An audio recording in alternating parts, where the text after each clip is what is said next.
ಯೇಸುವಿಗೆ ಸ್ತೋತ್ರ. ಇಂದು 22 ಸೆಪ್ಟೆಂಬರ್ 2025. ಎಲ್ಲರಿಗೂ ಶುಭ ಮುಂಜಾನೆ. ಈ ದಿನದ ಧ್ಯಾನ ಭಾಗ ಪೌಲನು ಕೊಲೊಸೆಯವರಿಗೆ ಬರೆದ ಪತ್ರಿಕೆ 4ನೇ ಅಧ್ಯಾಯದ 6ನೇ ವಾಕ್ಯ. ನಿಮ್ಮ ಸಂಭಾಷಣೆಯು ಯಾವಾಗಲೂ ಇಂಪಾಗಿಯೂ ರಸವತ್ತಾಗಿಯೂ ಇರಲಿ. ಹೀಗೆ ನೀವು ಯಾರ್ಯಾರಿಗೆ ಯಾವ್ಯಾವ ರೀತಿಯಲ್ಲಿ ಉತ್ತರ ಹೇಳಬೇಕೋ ಅದನ್ನು ತಿಳಿದುಕೊಳ್ಳುವಿರಿ. ಸಂಭಾಷಣೆ ಅನ್ನುವುದು ಒಂದು ಚಿಂತನೆಯನ್ನು ಅಥವಾ ಆಲೋಚನೆಯನ್ನು ಪ್ರಕಟಪಡಿಸುವುದು, ಎಕ್ಸ್ಪ್ರೆಷನ್ ಆಫ್ ಥಾಟ್. 2, ಸಂದೇಶವನ್ನು ಹಂಚಿಕೊಳ್ಳುವುದು, ಶೇರಿಂಗ್ ಎ ಮೆಸೇಜ್. ಇನ್ನು ವಿಶಾಲವಾದ ಅರ್ಥದಲ್ಲಿ ನೋಡುವುದಾದರೆ ಪದಗಳನ್ನು ಉಪಯೋಗಿಸಿ ನ್ಯಾಯವಾದ ಅಭಿಪ್ರಾಯವನ್ನು ಪ್ರಕಟಪಡಿಸುವುದು. ಇಲ್ಲಿ ಪೌಲನು ಸುವಾರ್ತೆಯನ್ನು ಸಾರುವುದರ ಕುರಿತಾಗಿ ಹೇಳುವಂಥದ್ದಲ್ಲ. ಪೌಲನು ಕೊಲೊಸೆ ವಿಶುದ್ಧರಿಗೆ ಹೇಳುತ್ತಿರುವಂಥದ್ದು ಉದುವಾದ ಮಾತುಕತೆಯ ಕುರಿತಾಗಿ. ಜೀವನದ ಸ್ಥಿರತೆಯು ಮಾತಿನ ಸ್ಥಿರತೆಯೊಂದಿಗೆ ಇರುವಂಥದ್ದಾಗಿರಬೇಕು. ನಮ್ಮ ಸುತ್ತಮುತ್ತ ನಾವು ಕಾಣುವಂತಹ ವಿರೋಧಾಭಾಸ ಅಥವಾ ವಿಪರ್ಯಾಸದ ಸತ್ಯ ಅನ್ನುವಂಥದ್ದು ಅನೇಕರಲ್ಲಿ ಅವರ ನಾಲಿಗೆಗೂ ಮತ್ತು ನಡತೆಗೂ ಯಾವ ವಿಧವಾದ ಹೊಂದಾಣಿಕೆ ಇಲ್ಲದಿರುವಂಥದ್ದನ್ನು ಕಾಣುವಂಥದ್ದು.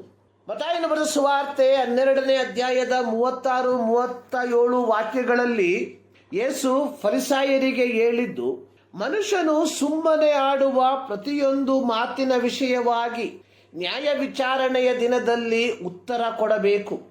ನಿನ್ನ ಮಾತುಗಳಿಂದಲೇ ನೀತಿವಂತನೆಂದು ತೀರ್ಪು ಹೊಂದುವಿ, ನಿನ್ನ ಮಾತುಗಳಿಂದಲೇ ಅಪರಾಧಿ ಎಂದು ತೀರ್ಪು ಹೊಂದುವಿ.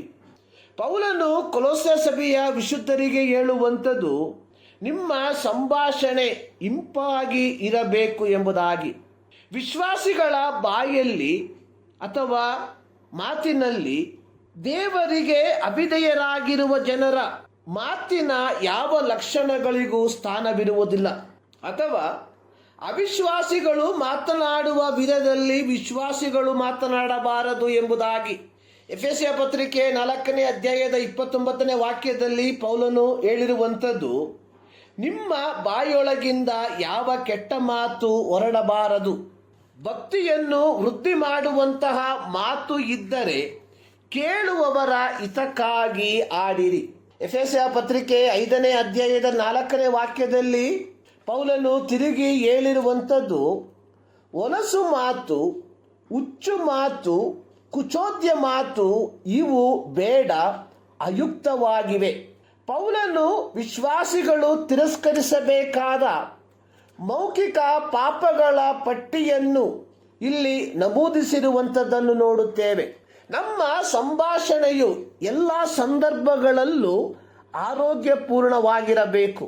ಒಬ್ಬ ವಿಶ್ವಾಸಿ ಉಪದ್ರವಗಳ ಮೂಲಕ ಹಾದು ಹೋಗುವಾಗಲೂ, ಒತ್ತಡಗಳ ಮೂಲಕ ಹಾದು ಹೋಗುವಾಗಲೂ, ಅನ್ಯಾಯವನ್ನು ಅನುಭವಿಸುತ್ತಿರುವಾಗಲೂ, ಅದು ಕುಟುಂಬದವರ ಮೂಲಕವೋ, ನೆರೆ ಹೊರೆಯವರ ಮೂಲಕವೋ, ಸಹಪಾಠಿಗಳ ಮೂಲಕವೋ, ಸಹೋದ್ಯೋಗಿಗಳ ಮೂಲಕವೋ ಅಥವಾ ಸಹ ವಿಶ್ವಾಸಿ ವೃಂದದವರ ಮೂಲಕವೋ, ಯಾರ ಮೂಲಕವೋ ಹಾಗೂ ಯಾವ ಸನ್ನಿವೇಶಗಳಲ್ಲೋ ಒಬ್ಬ ಯಥಾರ್ಥವಾದ ವಿಶ್ವಾಸಿಯ ಸಂಭಾಷಣೆ ಅರ್ಥಪೂರ್ಣವಾದ ಆರೋಗ್ಯಕರವಾದ ಸಂಭಾಷಣೆಯಾಗಿರಬೇಕು.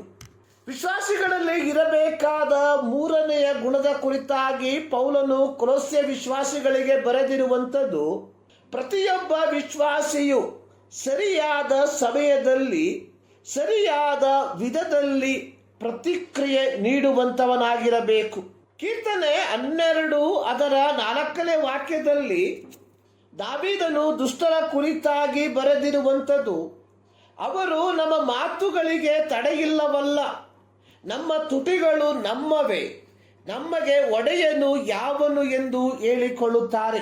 ಯಾಕೋಬನು ತನ್ನ ಪತ್ರಿಕೆಯಲ್ಲಿ ಬರೆದಿರುವಂಥದ್ದು, ಅನೇಕ ವಿಷಯಗಳಲ್ಲಿ ನಾವು ತಪ್ಪುವುದುಂಟು. ಒಬ್ಬನು ಮಾತಿನಲ್ಲಿ ತಪ್ಪದಿದ್ದರೆ ಅವನು ಶಿಕ್ಷಿತನು, ತನ್ನ ದೇಹವನ್ನೆಲ್ಲ ಸ್ವಾಧೀನಪಡಿಸಿಕೊಳ್ಳುವುದಕ್ಕೆ ಸಮರ್ಥನೂ ಆಗಿದ್ದಾನೆ. ಯಾಕೋಬನ ಪತ್ರಿಕೆ 3ನೇ ಅಧ್ಯಾಯ ಅದರ 2ನೇ ವಾಕ್ಯ. ದೇವರ ಮಕ್ಕಳಾಗಿರುವ ನಾವುಗಳು ದಿನಂಪ್ರತಿ ಈ ಒಂದು ಪ್ರಾರ್ಥನೆಯನ್ನು ಪಠಿಸುವಂತವರಾಗಿರಬೇಕು. ಯೆಹೋವನೇ, ನನ್ನ ಬಾಯಿಗೆ ಕಾವಲಿರಿಸು, ನನ್ನ ತುಟಿಗಳೆಂಬ ಕದವನ್ನು ಕಾಯಿ. ಕೀರ್ತನೆಗಳು 141 ಅದರ 3ನೇ ವಾಕ್ಯ. ಪ್ರಿಯರೇ, ನಮ್ಮ ಸಂಭಾಷಣೆಯು ಇತರರ ಆಧ್ಯಾತ್ಮಿಕತೆಯ ಬೆಳವಣಿಗೆಗೆ ಉಪಯುಕ್ತವಾಗಿರಬೇಕೇ ಹೊರತು ನಮ್ಮ ಸಂಭಾಷಣೆಯು ಸ್ವಾರ್ಥತೆಯಿಂದ ಕೂಡಿರಬಾರದು. ಈ ಮುಂಜಾನೆಯಲ್ಲಿ ಸರ್ವಶಕ್ತನಾದ ದೇವರು ಈ ಅಧ್ಯಯನದ ಮೂಲಕ ನಿಮ್ಮನ್ನು ಧಾರಾಳವಾಗಿ ಆಶೀರ್ವದಿಸಲಿ.